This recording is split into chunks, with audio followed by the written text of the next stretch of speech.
90 రోజుల కోర్సు పూర్తి చేస్తే చాలు 100% ప్లేస్మెంట్ సపోర్ట్ తో సాఫ్ట్వేర్ జాబ్ మీ సొంతం. వెంటనే కోడ్ జ్ఞాన్ డెస్టినేషన్ ని సంప్రదించండి.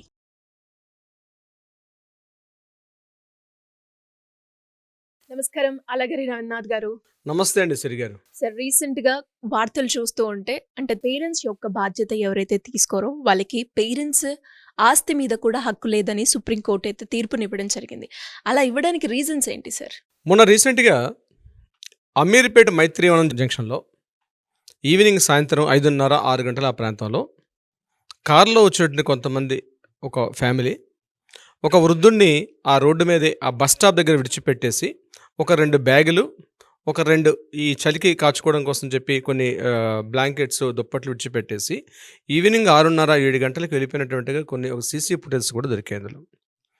ఆ ముసలాయన పాప రాత్రి 9, 10 గంటల వరకు చలిలో అదే ఫుట్పాత్ మీద పడి ఉంటే ఆ చుట్టుపక్కల షాప్ వాళ్ళు అతన్ని తీసుకొని ఒక ఆశ్రయం కల్పించడం జరిగింది. ఇదే సంఘటన నాట్ ఓన్లీ ఒక అమీర్పేట కాకుండా ఇటీవల మనకి వరంగల్ దగ్గర కూడా ఇదే సంఘటన జరిగింది, నల్గొండల పట్టణంలో కూడా ఇదే జరిగింది. అదేవిధంగా ఆంధ్రాలో విశాఖపట్నం, విజయవాడ తదితర ప్రాంతాల్లో కూడా రోజుకొకటి చొప్పున మనం ఇటువంటి వార్తల్ని చూస్తూ ఉన్నాం. ముఖ్యంగా వృద్ధులైనటువంటి పురుషులు కానీ స్త్రీలను కానీ కొంతమంది తీసుకొచ్చి బస్టాండ్లో విడిచిపెట్టేయడం, అంటే అనాథాశ్రమాల్లో ఉంచడానికి సరిపోయినటువంటి తాహత లేదనేటువంటి కార్యక్రమం ద్వారా కొంతమందిని రోడ్డు మీద విడిచిపెట్టేసి వెళ్ళినటువంటి ఒక అభాగ్య భారతాన్ని అయితే మనం చూస్తున్నాం ఇటీవల కాలంలో మన రాష్ట్రంలో కానీ మిగిలిన ప్రాంతాల్లో కూడా. అయితే దీనికి సంబంధించి ఇటీవల రీసెంట్గా సుప్రీంకోర్టు కీలకమైనటువంటి కొన్ని తీర్పులు ఇవ్వడం కూడా జరిగింది సిరి గారు.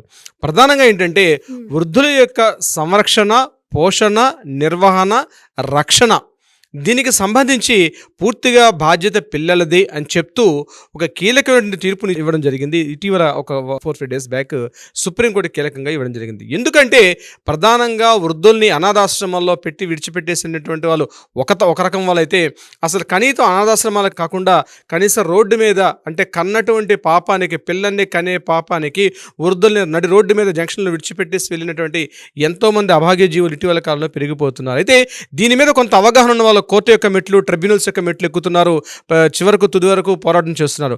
అటువంటి లేనటువంటి వాళ్ళ అభాగ్య జీవులు చాలామంది, కొన్ని వేల లక్షల మంది ఈనాటికి కూడా మన సమాజంలో కనిపిస్తూ ఉన్నారు.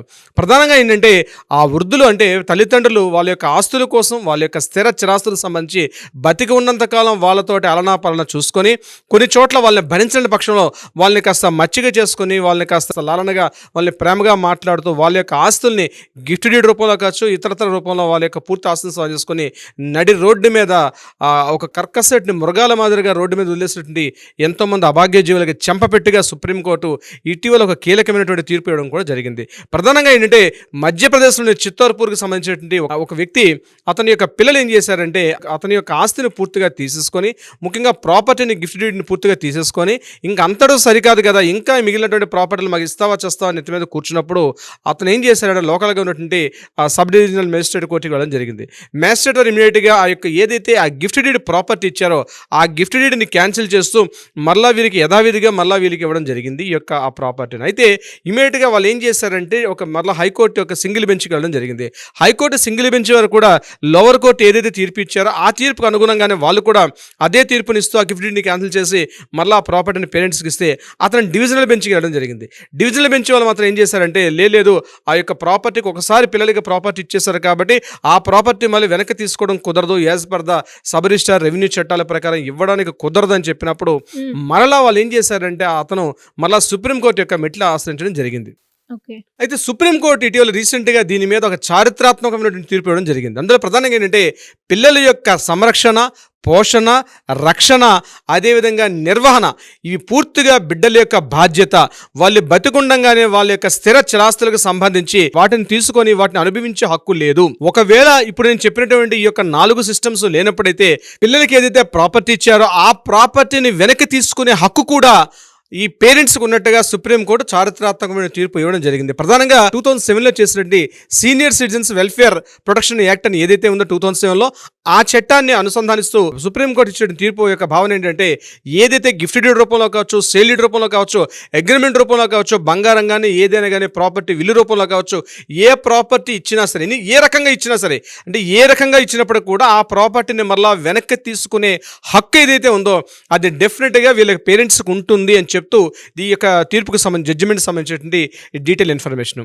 దీన్ని ఊటంకిస్తూ ప్రభుత్వం మరికొన్ని నిర్ణయాలు కూడా చెప్పడం జరిగింది. అసలు సంరక్షణ అంటే ఏమిటి అంటే ముఖ్యంగా వృద్ధాప్యంలో సీనియర్ సిటిజన్స్ అంటే 60 ఏళ్ళ పైబడి, ఒకవేళ తల్లి తండ్రి ఇద్దరున్నా సరే ఇద్దరికైనా, లేదా ఒకవేళ తల్లి లేక తండ్రి ఉన్నా తండ్రి లేక తల్లి ఉన్నా ఒకరికైనా సరే లేకపోతే ఇద్దరికైనా సరే ప్రతి ఒక్క వ్యక్తికి మినిమం 10,000 రూపాయలు 10,000 రూపీస్ అంటే ఆ యొక్క ఇన్కమ్ ఆధారం పెట్టి ఇది పెరిగే అవకాశం కూడా ఉండే అవకాశం ఉంది. బట్ 10,000కి తక్కువ లేకుండా తమ పేరెంట్స్కి ఖచ్చితంగా వాళ్ళ యొక్క ఆరోగ్యం కావచ్చు, అదేవిధంగా వాళ్ళకి కావాల్సినటువంటి ఇతరత్ర వైద్య సదుపాయం కావచ్చు, అదేవిధంగా వాళ్ళకి కావాల్సిన హెల్త్ సంబంధించిన ఏదైనా సరే చూసుకునే పూర్తి బాధ్యత వాళ్ళకు ఉంటుంది. ఇది నిర్వహణ ఇంకొక అర్థాన్ని చెప్తూ ఏం చెప్పంటే వాళ్ళకి కావాల్సిన బట్టలు, వాళ్ళకి కావాల్సిన ట్రాన్స్పోర్టేషన్ సౌకర్యం, వాళ్ళకి కావాల్సిన వైద్యం, ఇవన్నీ కూడా వాళ్ళకి ఇవ్వాల్సినటువంటి బాధ్యత పిల్లల మీద. అది కూతురు అయితే కూతురు, కొడుకైతే కొడుకు, కూతురు అని చెప్పి కొడుకు, కొడుకు అని చెప్పి కూతురు తీసుకోవడానికి ఎస్కేప్ అవడానికి అవకాశం లేదు. ఇద్దరు కూడా కొడుకులు కూతురు అంటే కొడుకులు కూతురు కూడా సరి సమానంగా ఆ యొక్క తల్లిదండ్రులన్నీ పూర్తిగా చూసుకోవాల్సిన బాధ్యత ఏదైతే ఉందో అది ఇద్దరికి కూడా సరి సమానంగా ఇవ్వడం జరిగింది సుప్రీంకోర్టు యొక్క తీర్పు ప్రకారం. ముఖ్యంగా ఇంకోటి అంటే వాళ్ళని పోషణ అంటే ఒకవేళ అమౌంట్ ఇచ్చుకోలేని పక్షంలో కూతురు దగ్గర ఉండాలా కొడుకు దగ్గర ఉండాలన్న విషయాన్ని దిశానిర్దేశం చేయనప్పటికీ కూడా అయితే వాళ్ళ యొక్క పూర్తి పోషణ అంటే వాళ్ళకి నిత్య ఆహారము, పానీయాలు కావచ్చు, వాళ్ళకి ఇతరత్ర ఆరోగ్యకరమైనటువంటి ఏదైతే ఫుడ్ ఉందో అంటే పౌష్టికాహారం ఏదైతే ఉందో అది కూడా ఇవ్వాల్సిన బాధ్యత కూడా, పోషణ కూడా చూసుకోవాల్సిన బాధ్యత కూడా కొడుకులకి కూతుర్లకు కూడా సమానంగా ఉన్నట్టుగా ఈ తీర్పులు చెప్పడం జరిగింది. మరొకటి రక్షణ అంటే ముఖ్యంగా మనం చంటి పిల్లలు ఏ రకంగా చూసుకుంటాము, అదేవిధంగా పెద్దవాళ్ళని కూడా వాళ్ళని పూర్తిగా రక్షణాత్మకంగా వాళ్ళని పూర్తిగా చూసుకోవాల్సిన బాధ్యత కూడా ఈ పిల్లలకు ఉంటుంది. కొడుకు కూతురు ఆబ్లిక్ పెట్టారు. ఇక్కడ కొడుకులు కూతురు అంటే ఇద్దరు కొడుకులు ఉన్నారా, ఒక అమ్మాయి ఉందా, లేకపోతే ఇద్దరు కూతుర్లు ఉండి ఒక కొడుకు ఉన్నారని కాకుండా ముగ్గురికి అయితే ముగ్గురు, ఇద్దరికైతే ఇద్దరు, నలుగురు ఉంటే నలుగురు కూడా సమానంగా వాళ్ళ యొక్క బాధ్యతల్ని, వాళ్ళ యొక్క రక్షణ, నిర్వహణ, పోషణ బాధ్యతలు తీసుకోవాల్సిన అవసరం ఉందని చెప్తూ ముఖ్యంగా 2007లో చేసినటువంటి ఏదైతే senior citizens welfare and protection act ఏదైతే ఉందో దాన్ని ఊటంకిస్తూ దాన్ని క్లియర్గా కన్ఫర్మేషన్ చేస్తూ యాస్టీస్గా భారతదేశ వ్యాప్తంగా ఇది ఖచ్చితంగా జరిగి తీరాల్సిందే.